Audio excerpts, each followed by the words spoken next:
Jail में बंद आलमगीर आलम ने मंत्री पद से इस्तीफा दे दिया है। बीते कुछ महीनों से जारी ईडी एक्शन के बीच हेमंत सोरेन के बाद वो दूसरे नेता हैं जिन्होंने भ्रष्टाचार के आरोप के बाद इस्तीफा दिया है। क्या है ये पूरा मामला और इस्तीफे ने कैसे प्रदेश में हलचल तेज कर दी है, इस रिपोर्ट के जरिए देखिए।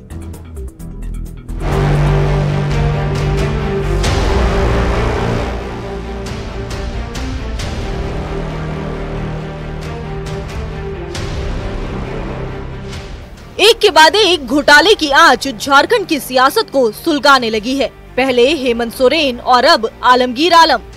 भ्रष्टाचार के आरोपों में फंसे नेताओं के इस्तीफे का दौर जारी है। टेंडर कमीशन घोटाले में गिरफ्तार हुए मंत्री आलमगीर आलम ने भी मंत्री पद से इस्तीफा दे दिया है। बिरसा मुंडा जेल में बंद आलमगीर के इस्तीफे की मांग उनकी गिरफ्तारी के बाद से ही उठने लगी थी, लेकिन आलमगीर ने इस्तीफा तब दिया जब सीएम चंपाई सोरेन ने उनके चारों विभागों की जिम्मेदारी ले ली।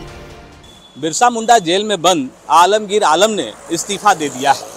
इस्तीफे का पत्र उन्होंने मुख्यमंत्री को भेजा है। इसके साथ साथ कांग्रेस के राष्ट्रीय अध्यक्ष मल्लिकार्जुन खड़गे को भेजा है।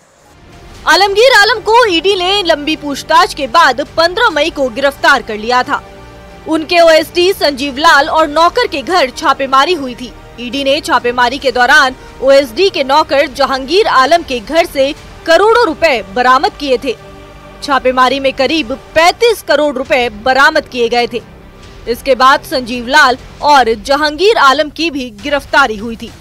आरोपियों से पूछताछ के बाद टेंडर कमीशन घोटाले का खुलासा हुआ। आलमगीर आलम का नाम सामने आने के बाद ईडी ने उन्हें गिरफ्तार किया। आलमगीर के इस्तीफे पर एक तरफ जहां सत्ता पक्ष में हलचल तेज हो गई है, तो वहीं दूसरी ओर विपक्ष यानी बीजेपी इस मुद्दे को भुनाने में जुटी है। बयानबाजी का दौर भी तेज हो गया है। वो पहले ही इस्तीफे उनके हो जाते, लेकिन चूंकि आचार संहिता लगा हुआ था इसलिए ये तय भी हुआ था, ये उनके ऊपर भी था कि आचार संहिता के बाद वो इस्तीफा देंगे। नहीं, अगर इतनी भी नैतिकता थी तो इनको तो इस्तीफा पहले देने चाहिए थे। जैसे ईडी ने उनको गिरफ्तार किया, उसके बाद से लगातार इतने महत्वपूर्ण विभाग ग्रामीण कार्य विकास विभाग है, उस विभाग में वो कुंडली मार के बैठे हुए थे। सियासत से इतर बात करें घोटाले की, तो अभी भी इस मामले में ईडी का एक्शन जारी है। जैसे जैसे जांच का दायरा बढ़ रहा है, वैसे वैसे कई सफेदपोश इसकी जद में आते दिखाई दे रहे हैं। अब देखना ये होगा कि जांच की आंच कहां तक जाती है। रांची से अविनाश कुमार के साथ न्यूज़ 18।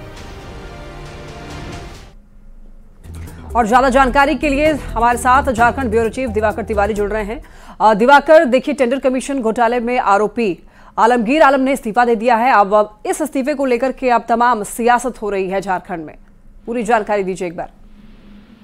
देखिए, आलमगीर आलम के इस्तीफे के बाद एक सवाल उठना शुरू हो गया है कि क्या किसी नए सदस्य को मंत्रिपरिषद में जगह दी जाएगी, क्योंकि आलमगीर आलम ने इस्तीफा दिया है और अब 4 महीने रह गए हैं विधानसभा चुनाव के नोटिफिकेशन को लेके, और चुनाव आयोग संभवतः अक्टूबर में नोटिफिकेशन जारी करेगी।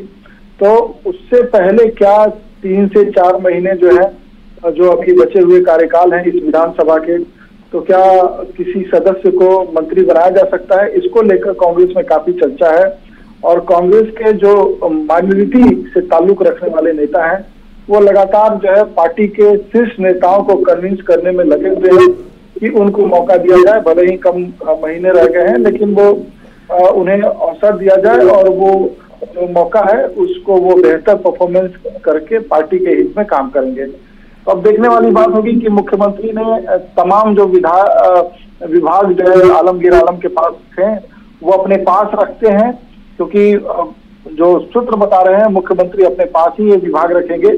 और अभी फिलहाल किसी नए जो है मंत्री का शपथ ग्रहण नहीं होगा और उन्हें ये जिम्मेदारी नहीं सौंपी जाएगी।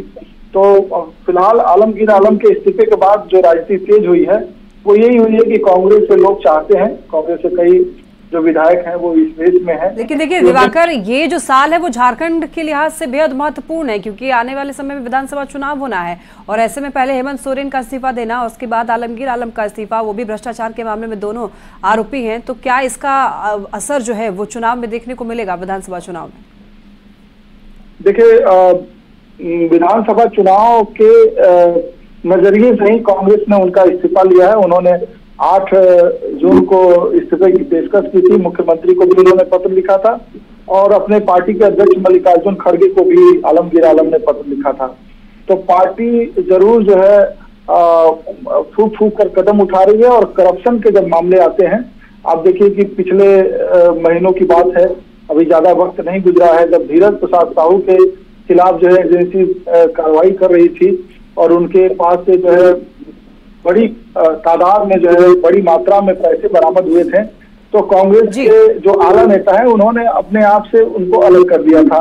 और जयराम रमेश ने तो खुलकर जो है ट्वीट भी किया था। बिल्कुल दिवाकर, साफ तौर पर देखा जा सकता है कि अब झारखंड की सियासत जो है वो और तेज हो गई है इस मामले को लेकर। फिलहाल आपका बहुत शुक्रिया।